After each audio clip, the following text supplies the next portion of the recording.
Archie did an amazing job bringing all of that dirt up here, and he started doing an initial level. However, now we're going to go through and level it even more. As you can see, it's like a little bit raised up still, but the goal is to have it be somewhat level and then start to slope, and that'll help with some of the drainage problems we've been having as well. My bad, I totally forgot to film the whole grading part, but I'll show you where we're at. This is all nice and level now.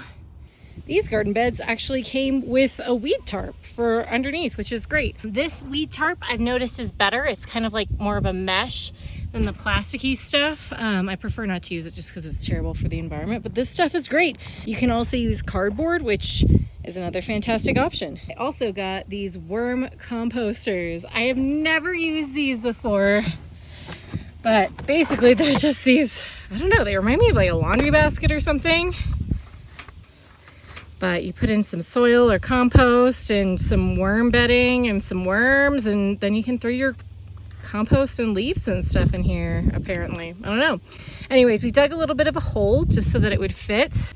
These vents up here need to be above the soil line. Everything else will be below. These planters are massive, and it would be really expensive to fill them all with soil. So we're gonna try the lasagna method, which is gonna save us some money. I have this leftover, I don't know, lumber from the stair risers and treads. So I'm gonna use that to help fill my beds. You can use heat treated, that's what this is, we did check.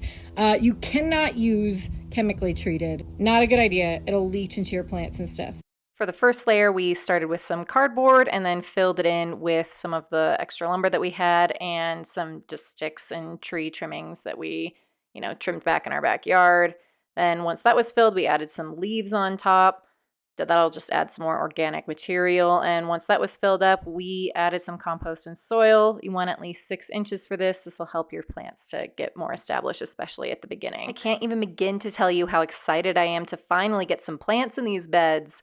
I also love that the lasagna method is going to break down over time and continue to add nutrients into our soil. We got 1 down, 3 to go. As always, my friends, thanks for watching. Please like and subscribe for part 5 and follow along for more home DIY.